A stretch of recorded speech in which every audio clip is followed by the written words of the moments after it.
If anyone is planning to move to Portugal right now, what is your one-line advice?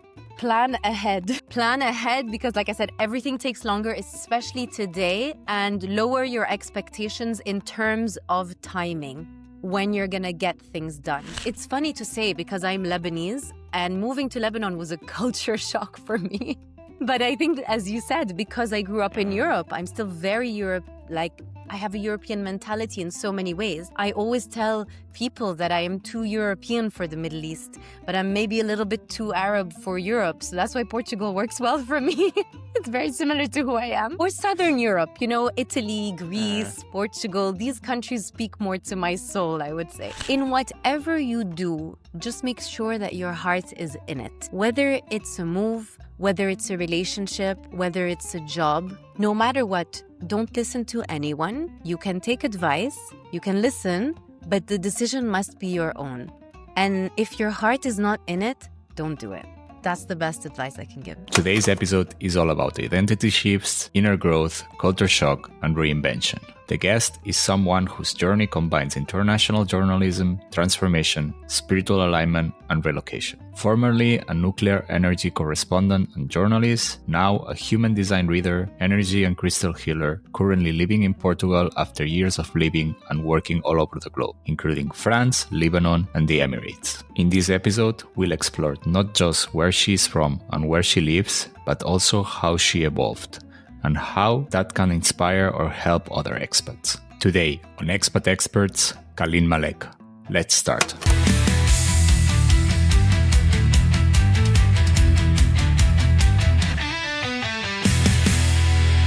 So, Caline, welcome to Expat Experts. I'm very happy to have you here. And it's a pleasure. Thank you. I'm very happy to be here. Thank you so much. Maybe we can start a little bit from the beginning. Where are you from? What brought you abroad in the first time? Because I know that you started pretty early in life, let's say like this. So let's start from the beginning. Yes. So from the beginning, in a nutshell, I was actually born in London. I'm originally Lebanese.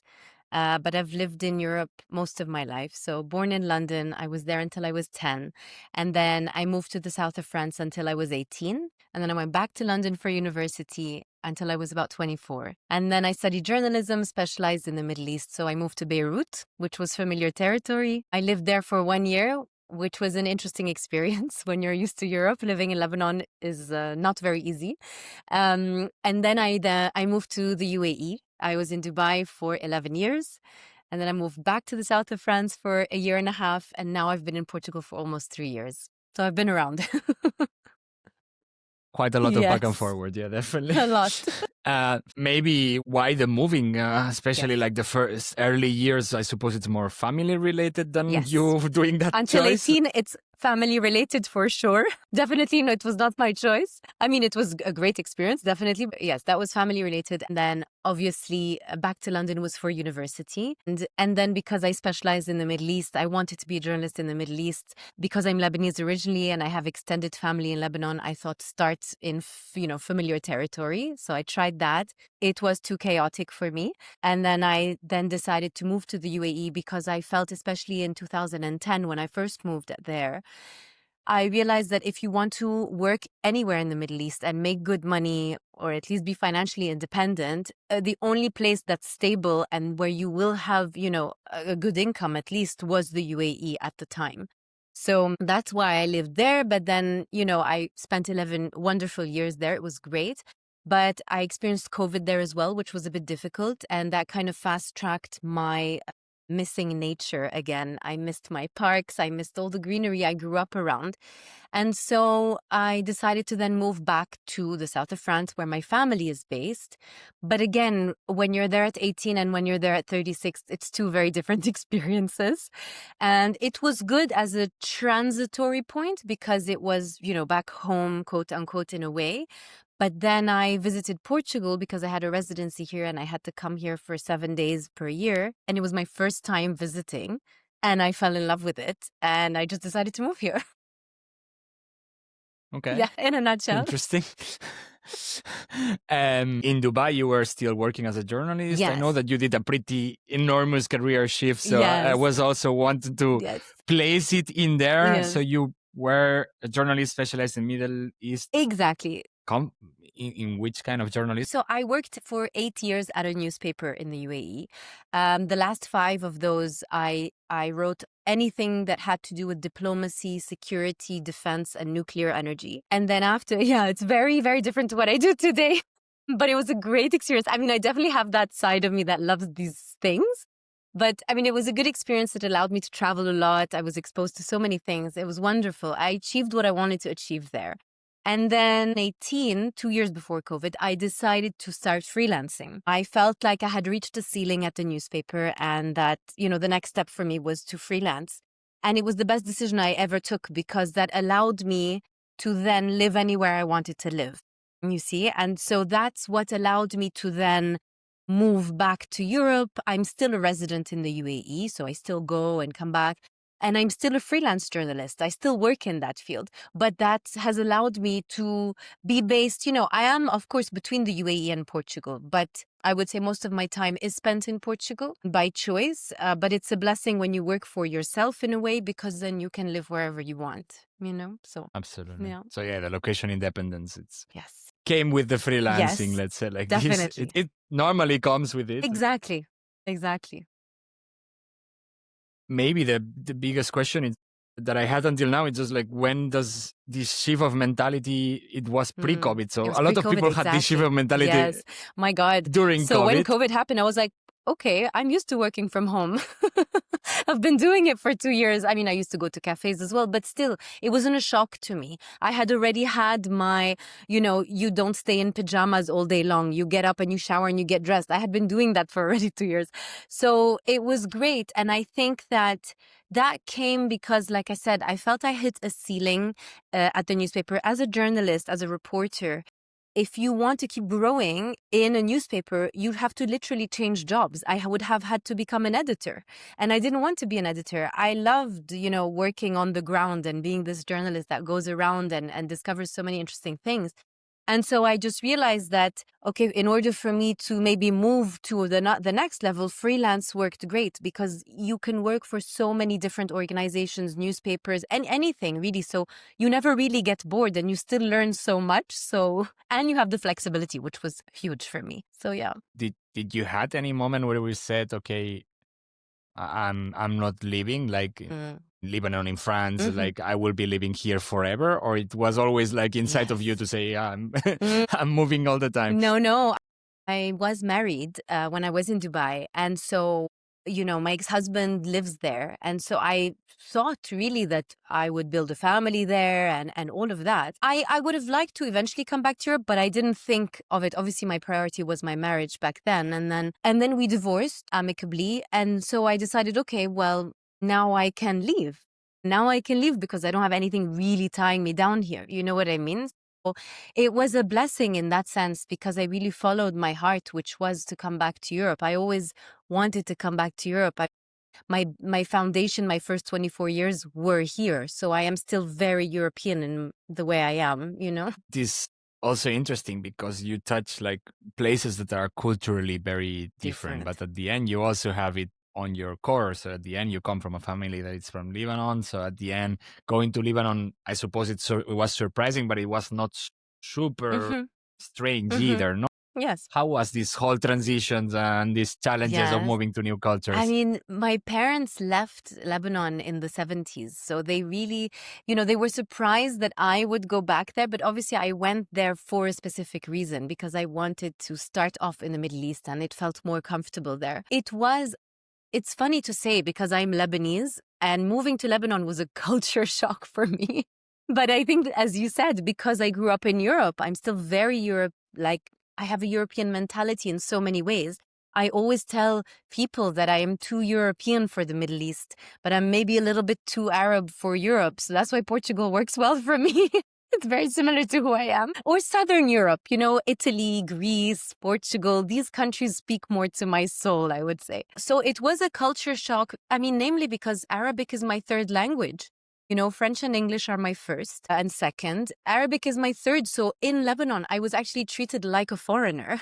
Anywhere I live, I'm treated like a foreigner. So in the end, you just believe and understand that, I used to believe like I belonged nowhere. And a friend of mine changed my perspective once, and it really stayed with me. And he told me, you actually belong everywhere, which I thought was a wonderful thing. And now I just see it that way. I talk about this with multiple guests, and at the end, like a lot of people has this cultural shock, the reverse cultural shock when you go back home. Yes. And this is kind of common also, like the world evolves, you evolve, Yes. Everything changes, everyone changes, Exactly. even the people back home, and every country that Everything. you touch builds upon Yeah. your way of doing. Curious, of course, when does it come, the whole entering the world of energy work, human design, Yes. the whole more spiritual, not coming Exactly. from the Yes. very I went from rational science. nuclear energy to human energy.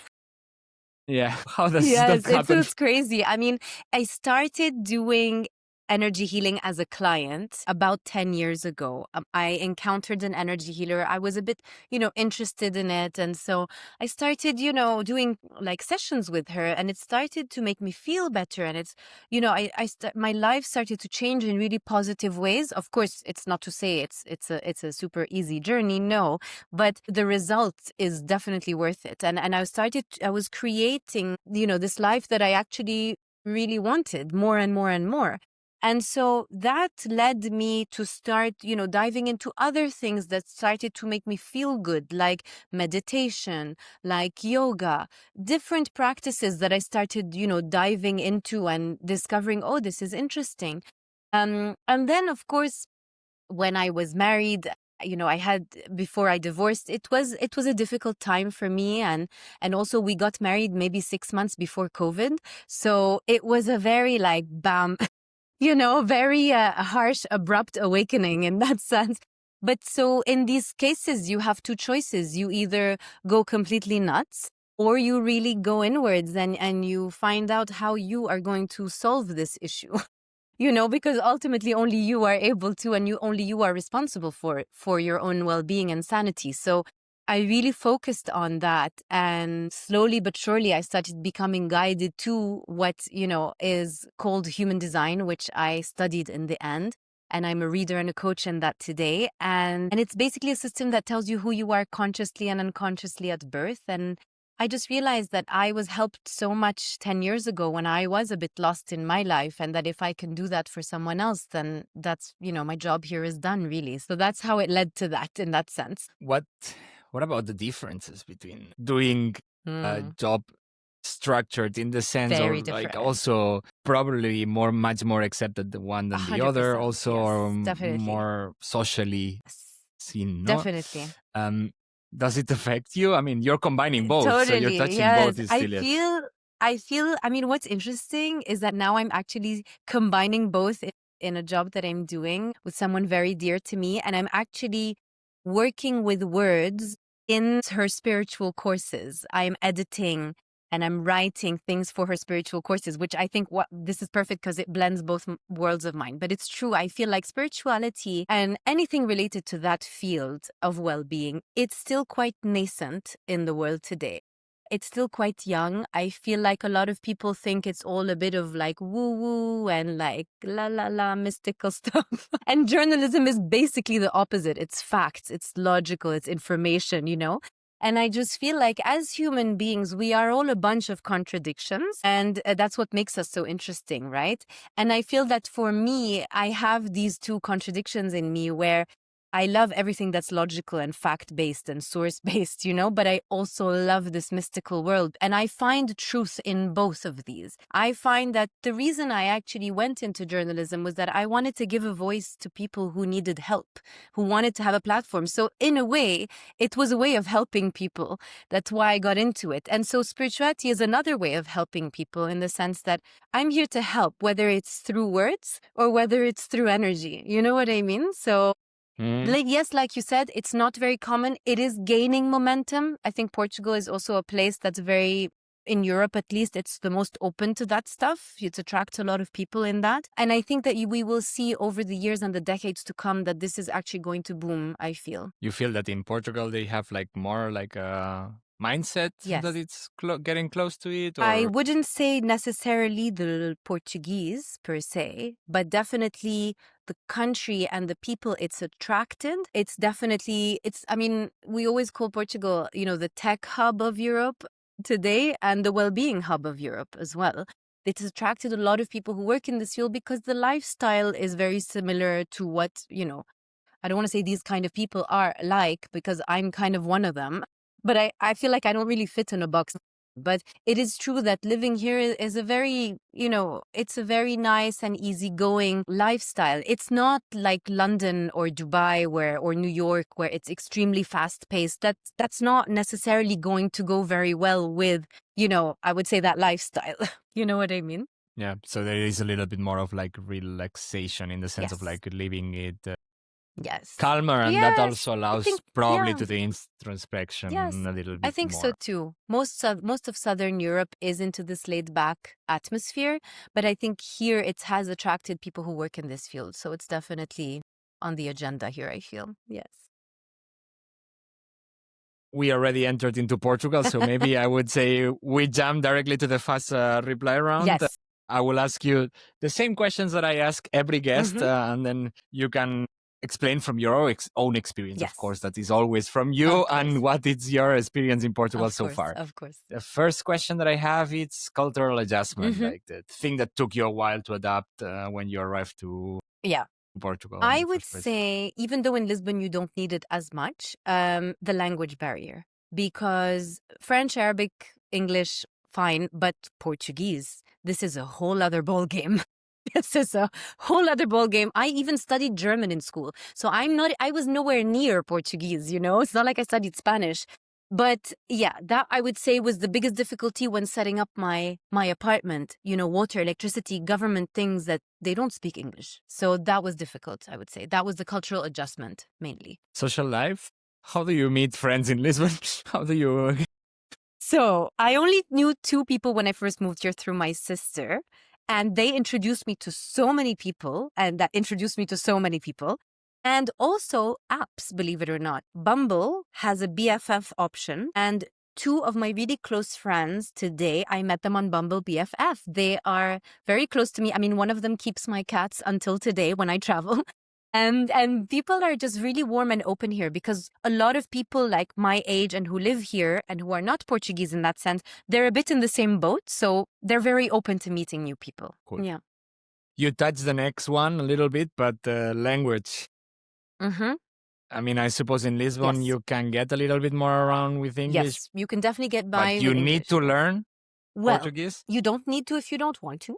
But I would say, I now live half an hour outside of Lisbon by choice, because Lisbon was getting too busy for me. And all my neighbors are Portuguese. And I love that. This is what I wanted. But if you do choose to live outside, then I would say Portuguese is more needed. Definitely, if you go even more to the countryside, definitely. But, you can, use apps to learn as well. You have local classes and schools everywhere. But in the cities, Porto, Lisbon mainly, English is fine. Now, the tricky one always, cost of living. Cost of living. I don't know how it is expensive to live. So, Lisbon, it's becoming expensive, I suppose. Lisbon what is cheap, what is becoming expensive in the city? Incredibly expensive. I'm shocked comparing. And I've only been here for almost 3 years, and already in 3 years I've seen the change. I would say what is the most expensive here is rent. Rent for me is, to be honest, comparable to the south of France, which is crazy. Like you can find like a 1-bedroom apartment now for maybe 1,500 or 2,000 euros a month, which is crazy. Like this was never the case here. This, you would pay maybe 500 before, like a long time ago, So rent is very expensive, but the good thing is that food and transport are still cheap. So that helps. Bills are not as expensive, I would say. So it kind of balances out. But yes, I feel like life in general everywhere in the world, because of inflation, amongst other things, is more expensive. But it's just that, yes, the cost of living in terms of rent is the highest. Touching the topic already, next one, it's finding a home. Yes. How do you find apartments right now? Yes. What is the hardest part of the process? I would say, so first, the best way to find apartments is there are 2 apps that people usually use. One of them, they're basically websites, but one of them has an app that I know. One of them is called Idealista, and the other one is OLX. And these are the best ways to find. I mean, for me, Idealista is how I found my places. The hardest part, I would say today, is definitely demand in Lisbon, especially, and even in Porto, because so many people have moved here and are still moving here. Definitely. You might visit apartments with 300 other people at the same time. Basically. And this kind of stuff. Yes, exactly. It's Sounds crazy. like a lot of cities. Yes, I hear Europe, this in Dubai today. Even in the south of France, I'm hearing a lot of people are moving. So you have a lot of this a bit everywhere. I think also in the world, there's an overpopulation. We are too many people, you know? Yeah. You touched a little bit that one, and you said that you're living around Portuguese people now, or all your neighbors are Portuguese. Yes. The next one that I have, it's living like a local, let's say, the one thing that you need to do to blend into the Portuguese life. I will tell you this. I mean, because also I look Portuguese, the Lebanese and the Portuguese, we look the same. Everyone thinks I'm Portuguese here. So the best thing is, anytime you speak with a local, just try at least to speak in Portuguese in the beginning. Like really just the basics, bom dia, obrigada, things like that. Like they will appreciate so much the fact that you even try, because they're kind of getting invaded by foreigners also. So trying shows that you're trying to assimilate in the culture. And also visiting like local tabernas, like, these little Portuguese restaurants that have amazing octopus and fish and like wine and all of that stuff.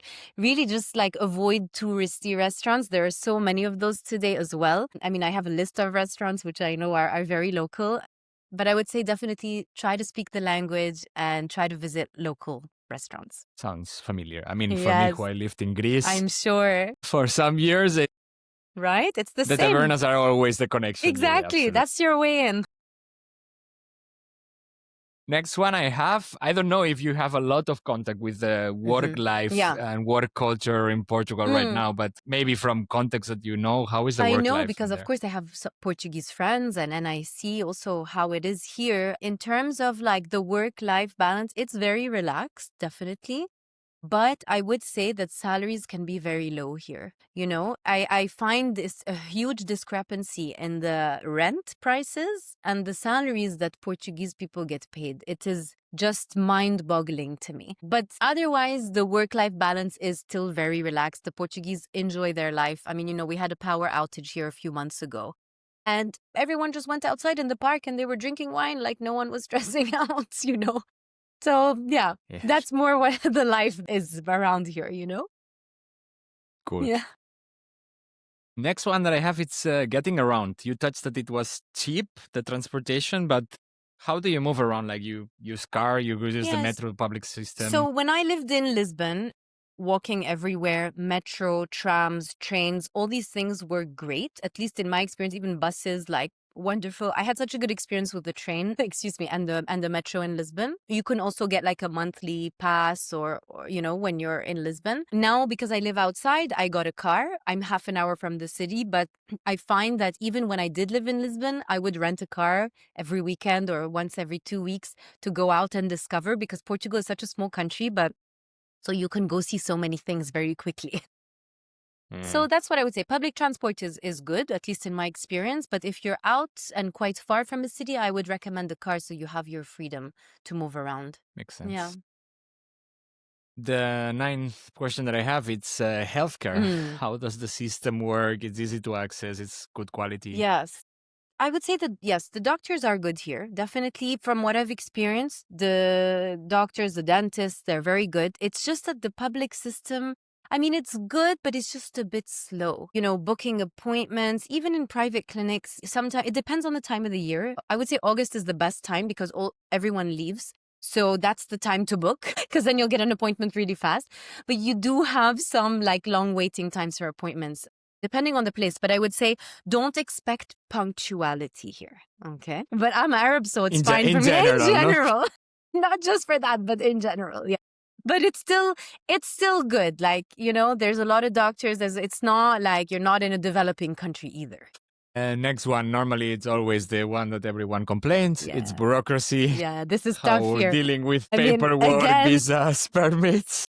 I will say, because I moved to Dubai in 2010 when nothing was digital back then, I have been really primed for whatever it is here in Portugal. I'm immune now to like slow bureaucratic systems. I mean, even living in France, to be honest, like the French are quick, but if they don't want to be, they won't. And they love paperwork. So it's very different. But here I would say bureaucracy, yes, it's slow.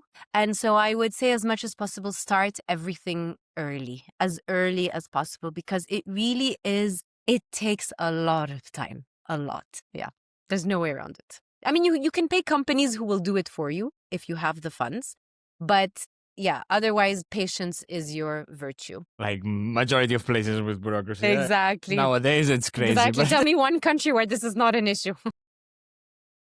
I don't remember any guests. Exactly. So far said, no, I think Netherlands, one person. True. The more up north you go, the better it is, I think, because there's less sun. So there's more time to do these things. 4 years in Germany, and I wouldn't say that the bureaucracy there is good. Oh, wow. And you would think, right, with the Germans that it would be. I guess it's just a lot of perception. Yeah, exactly. Crazy. Next one that I have is the best and the worst thing about living in Lisbon or in Portugal. Best thing about living here, the lifestyle, the people, the weather, the food that's grown here. Worst thing is the bureaucracy, the slow paperwork bureaucracy. That's the only thing I would say. Definitely. All right. And the last one that I have, it's the top tip. If anyone is planning to move to Portugal right now, what is your one-line advice? Plan ahead. Plan ahead, because like I said, everything takes longer, especially today, and lower your expectations in terms of timing when you're going to get things done. Really plan ahead and have a very long fuse of patience. That's the best thing. So a lot of patience. A lot of patience. Cool. Yeah, Caline, I will say we jump directly to the next section. I prepared this mini game, which I called Which Country Matches the Energy. Basically, I would give you energies, personality traits, a little bit like a one sentence, and you can tell me from the countries that you lived in or that you traveled to, what country matches more that style. Maybe I start with the 4 human design energy types, because that's the base of what you're doing. Yeah. The country that feels more like a manifestator. A manifester? Yeah, sorry. Ooh. No, it's okay. It's okay. Manifestate. That's such a good question. I love that. Definitely Dubai. Definitely Dubai, because it's the one that is the go-getter, just doesn't need anyone and nothing but its own drive. Makes sense. Generator energy? Generator energy. I would say definitely Portugal. It like takes time for the energy to build, but when it goes, it's off. Makes sense. Projector? Projector. Energy? That's a good one. Projector, I would say, Lebanon, because projectors are big visionaries. And I would say that the Lebanese are big visionaries, because unfortunately they live in such an unstable place that they have to come up with so much innovation. And I think that they have this like third eye in that sense. So they're good for that, for sure. Interesting. Last one of the human design energies is the reflector energy. The reflector, definitely. Well, you have reflector and you have manifesting generator, which is the combination of the two. Yes. But so reflector, I mean, yeah, actually, it's perfect the way it worked out, because I would say London would be a good reflector, because it's such a melting pot of so many different nationalities, and reflectors kind of reflect the world and the environment around them. So I would say London would be great at that. For sure, the UK. And then if we are at the last one, the manifesting generator, it will have to be the south of France in this case, because it has both energies. Actually, wow, this is amazing how you did that. It has both energies. Like the generator in winter, the south of France is very, stable and generates, energy slow.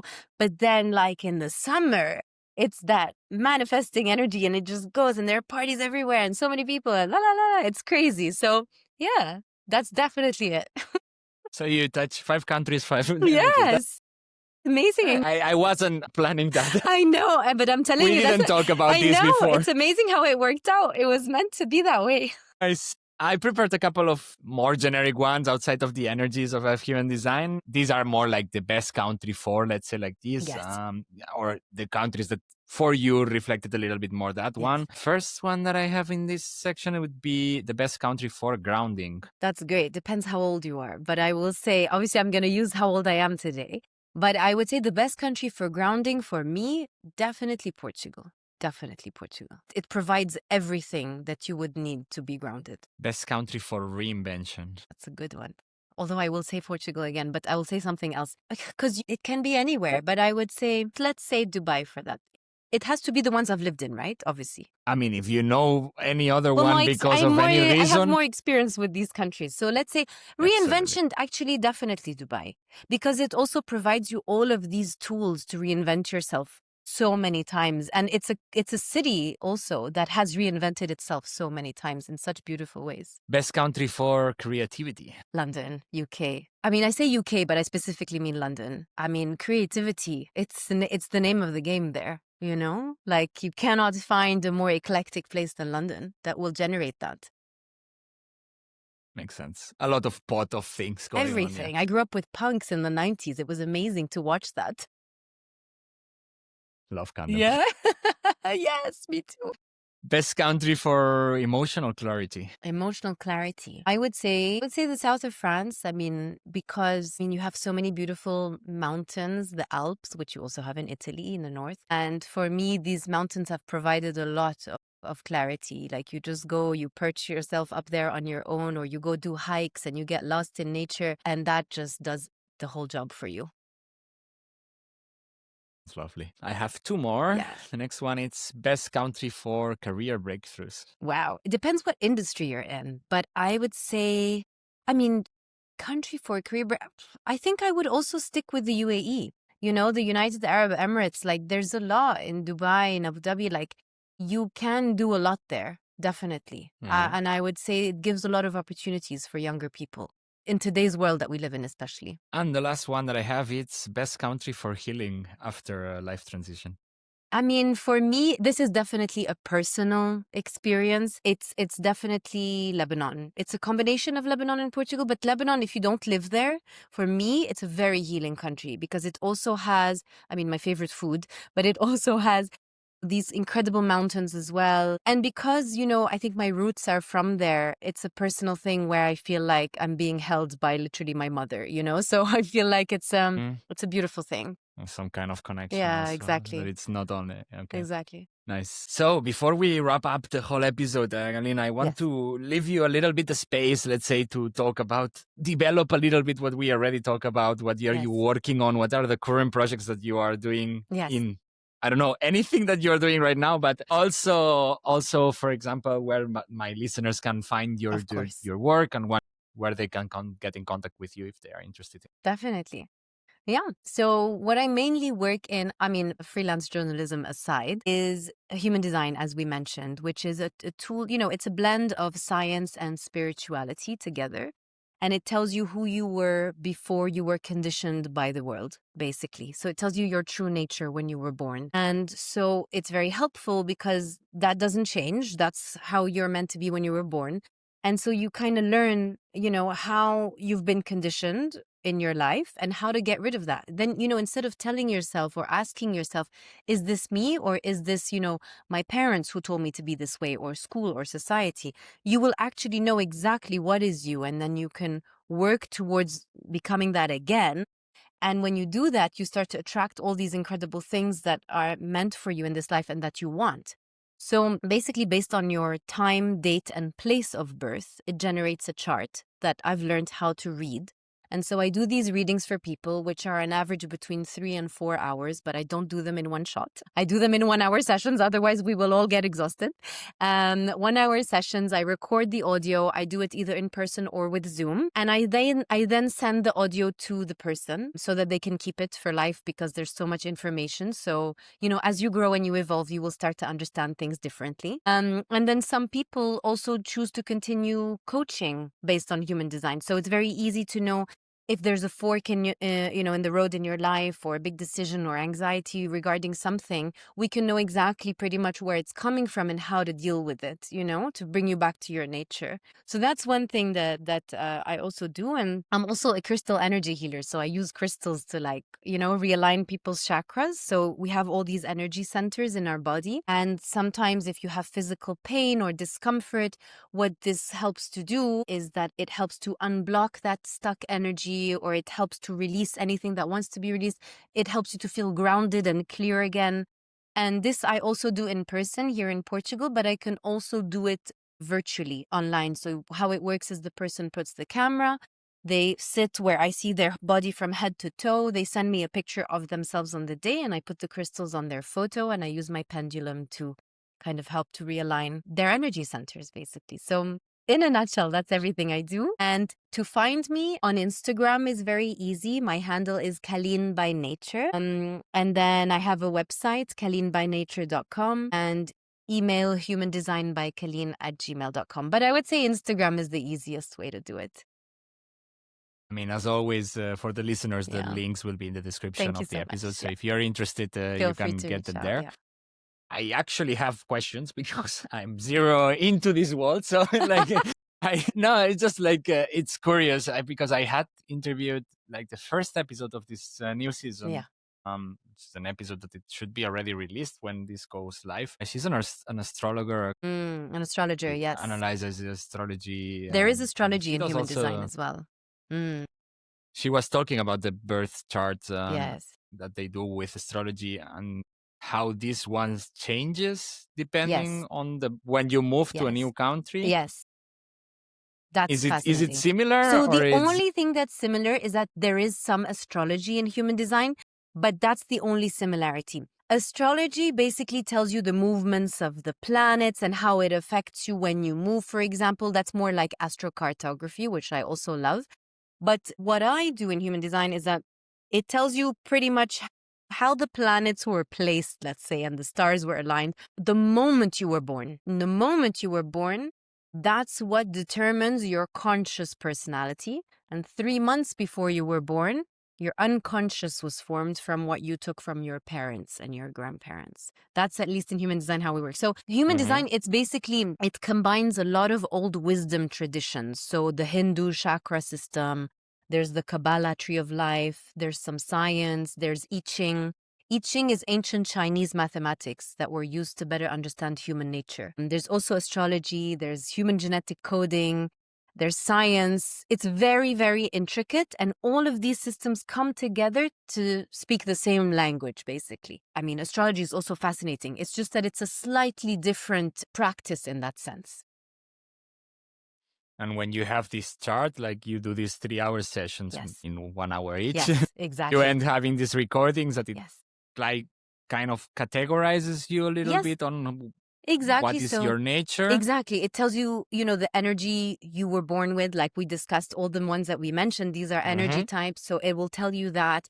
It will tell you how to take your best decisions in life. Like a lot of times people think that it's by using your head because everyone told us to think about it. But in reality, there's nothing to think about.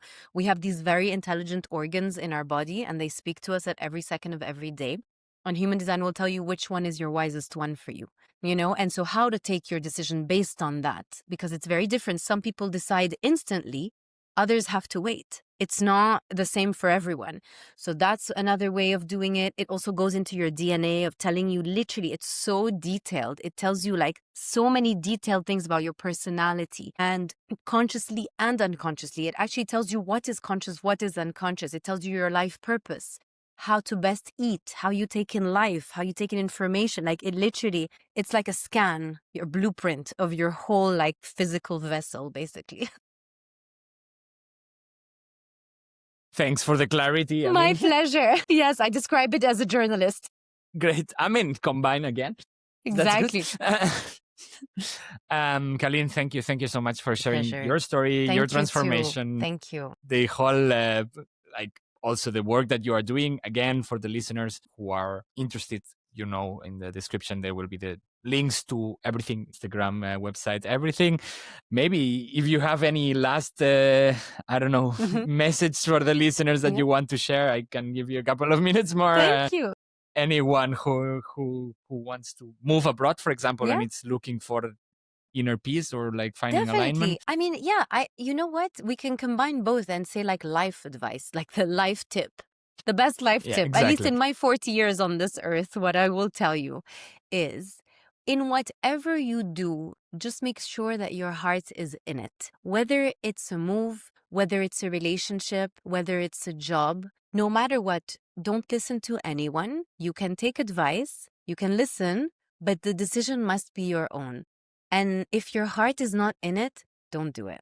That's the best advice I can give. Lovely. Amazing way of closing the episode of today. Yes. Thanks a lot again for being here. Thank you, Mark. It was lovely to meet you. And for all the listeners, as always, and don't forget to subscribe, give a little bit of love also to the Instagrams and social media of Caline, not only of Expat Experts. Until next time, keep exploring, stay curious, and see you in the next episode of Expat Experts. Thank you.